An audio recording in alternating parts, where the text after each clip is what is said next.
Aloha and welcome to Mānoa's mask making tutorial. In response to the call for masks due to COVID-19, we present this step-by-step set of video instructions. Before we begin, let's take a look at the finished product. This mask is pleated. It's got elastic on both sides to put around the ears.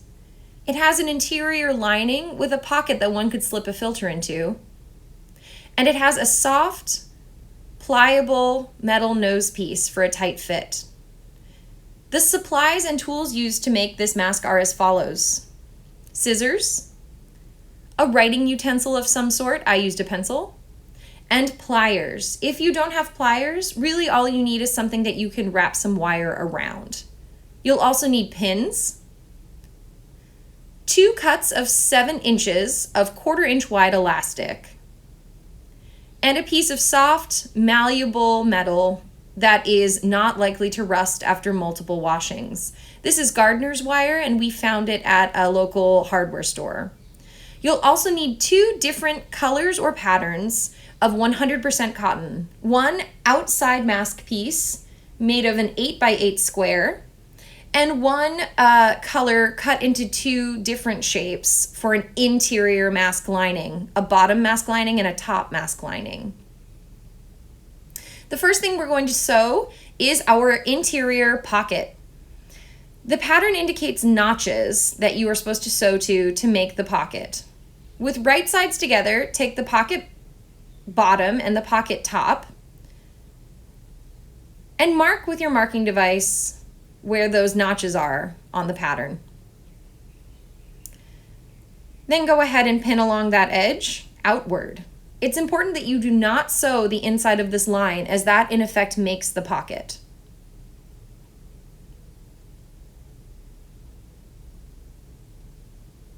Once you're pinned, you can head to the sewing machine. At the sewing machine, I'm sewing on a straight stitch at a length of 2.5. My seam allowance for this entire project is 1/4 inch. For most machines, that will be the width of the edge of the foot. I am backstitching at the beginning and the end of each of my stitches for strength. You'll notice I skipped the center. That is intentional.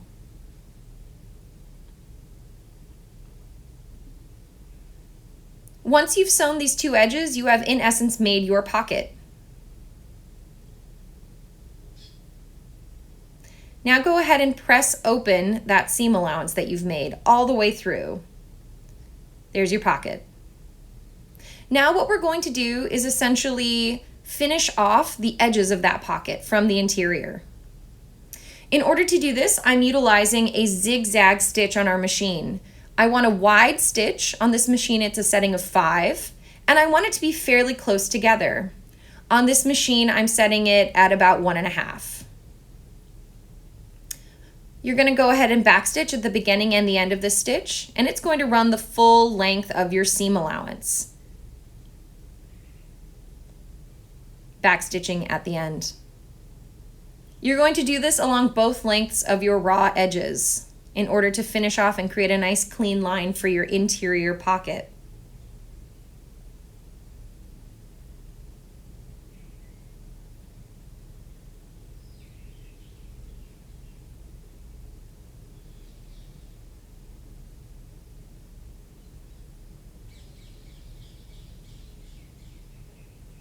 Once that's done, you can go ahead and clip your threads and move on to the next step.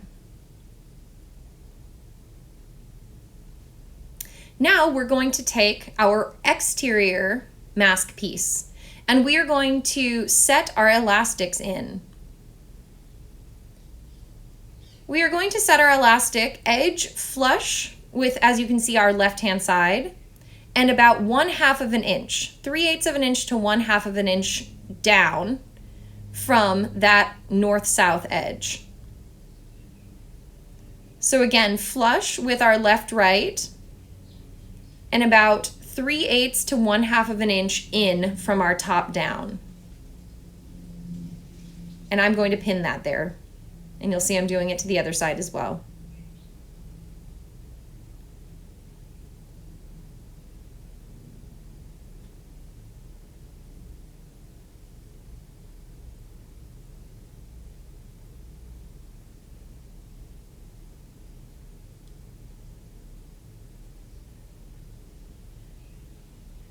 This not only makes the next sewing step easier, but it helps to strengthen the bond of the elastic to the fabric.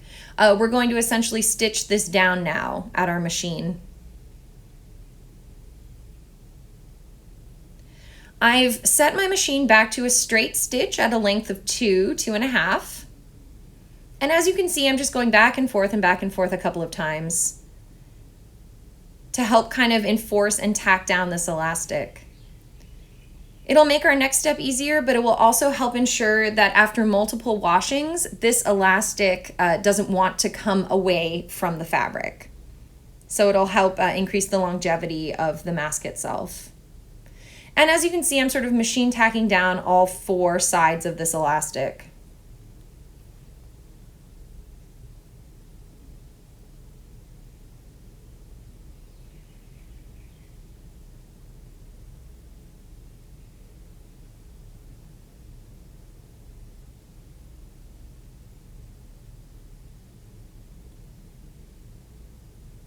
Once you're done with that, it's back to the cutting table. So now what I'm doing with right sides together is that I'm pinning the interior, our lining with our pocket, to the exterior, our piece with the elastic. I'm pinning that all the way around the perimeter. So the entire square will have pins all the way around it. You'll notice I'm still working with my right sides together. That's very important for this. You'll also notice that the placement of my elastic is perpendicular to the placement of my pocket. Now I'm going to sew around the entire perimeter of this mask, backstitching at the beginning and the end of my stitches.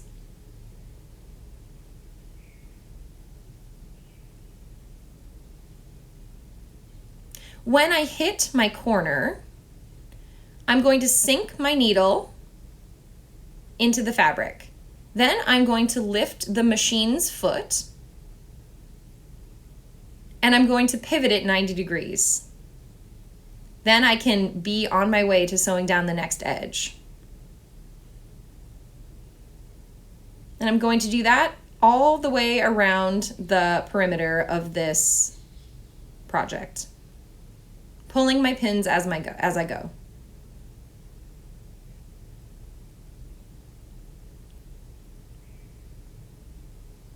Once again, I'm working with a 1/4 inch seam allowance.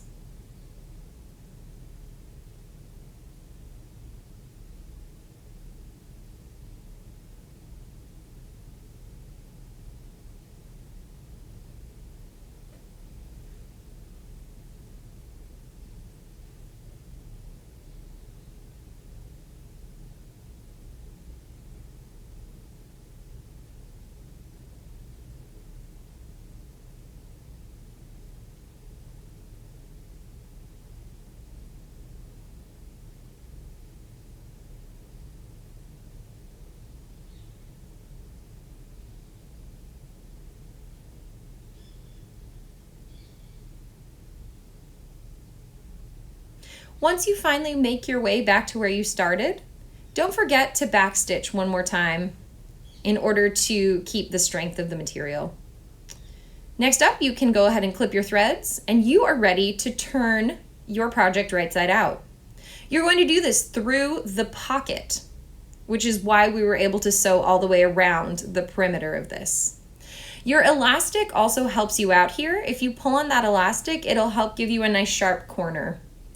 Once again, your elastic needs to be perpendicular to your pocket.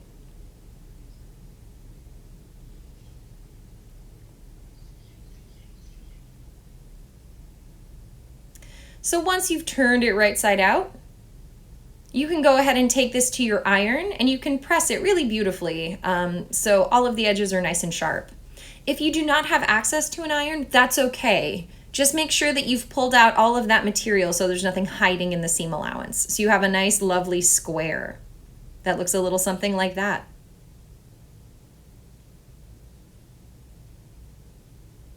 Our next step now is to pleat. I'm going to go ahead and get my front mask pattern out, and using my marking device, I'm going to just make a little notch on both of the sides that have the elastic attached to them, indicating where my pleat placement needs to be. Now try and get this as close as possible, although remember too that the objective for this project is to make them quickly. So while perfection is great, if this is taking you an exceedingly long time, then you might want to just kind of work on lowering the precision a little bit in order to allow for some speed. So now what I'm going to do is fold my pleats and pin them. So I'm folding along those markings I just made in the direction indicated on the pattern. You'll see there's up lines and down lines on that pattern piece. And I'm going to pin. For those of you more comfortable with sewing terminology, you'll notice that I am pinning a knife pleat and then a box pleat and then another knife pleat going the other direction. For those of you a little less comfortable with sewing terminology, what I'm doing is going up, up, and down, down with my pleats. This is really important for this particular project. It has been requested that we oscillate our pleats like this so that it's easier to fit over different kinds of masks and additional supplies that medical workers might be wearing. So once I've done that on one side, I'm going to flip and do it on the other side, ensuring that the directionality of the pleats is the same on the left side and the right side. In doing this, it will create these really lovely pleat lines and also some consistency in terms of fit. Again, I'm lining up those little notches that I made with my pencil. Up, up, and now I'm switching to down, down.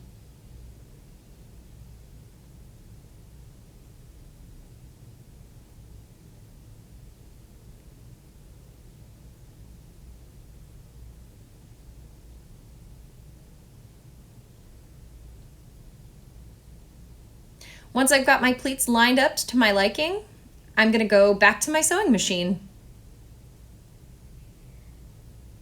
Sewing at 1/4 inch, I'm going to lock those pleats down with a stitch. I'm sewing again on a straight stitch, and I'm utilizing a back stitch at the beginning and the end.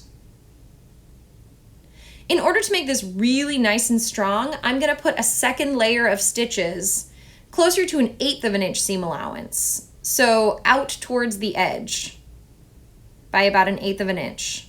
This again just will help with the longevity of this project as it gets washed multiple times. And I'm going to do that on the left side and the right side of this mask. If you're pulling your pleats as you go with this particular project and this step, just make sure that your pleats aren't wriggling around too much. Just make sure that you're being really careful with your stitching. Sometimes pleats can come undone if you pull a pin too early.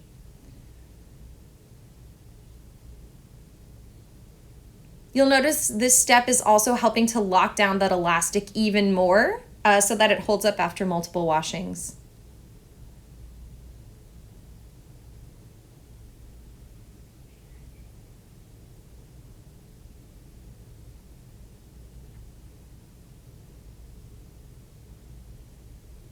Once you're done with that step and you've got your pleats nicely locked down, you can unpin and head to your iron.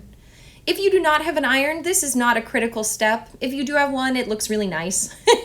But do remember, if you don't have an iron, you know, the pleats are going to open up anyway. So once you've clipped your threads, we're pretty close to being done. You can see you've got that interior lining pocket right there. Our last step is making the pocket and inserting our wire nose piece. Those lines are indicated on your interior upper portion, the smallest of your 3 pattern pieces. Go ahead and make a little pencil mark right there so that you remember the width that you're aiming for. And now we're going to go to our machine and sew a little pocket. So lining up along that first notch, you're going to sew down 1/4 inch, back stitching of course, for solidarity. Then you're going to pivot 90 degrees and sew along until you hit your second notch, back stitching and front stitching. Do not sew up on that last section, otherwise you won't be able to wedge your wire in. So once you've got that little pocket, you are going to take your piece of wire. Again, it needs to be a flexible, soft wire that's easy to bend around a nose. but is unlikely to rust after multiple washings. Again, we found this at a hardware store. You're going to bend the edges of your wire using pliers or some other kind of tool that you've got, just so that we don't have pokey edges that are likely to come out in the wash and just be uncomfortable for the people wearing them. So again, you're going to just kind of lightly bend that wire. Once that wire is bent, you are going to insert it into the casing that you've made through the open end that you left. Make sure that your wire is ever so slightly small when it comes to putting in there. You do not want your wire to be hanging over your casing. It will mess up your sewing, your next step. Once you've got that inserted, you're going to close up your little pocket, your little lining, by running a back and a front stitch along that second mark that you made. So now you've got a fully contained pocket for your piece of wire so it won't come out in the wash. Congratulations, you have made a mask. So your mask is going to sit like this on the face. Again, you've got your interior pocket, you've got your wire nose piece, you have your elastic. The elastic goes up and over your ears, around and under your chin, and you can get a nice seal by pushing that wire in. Happy sewing, everyone!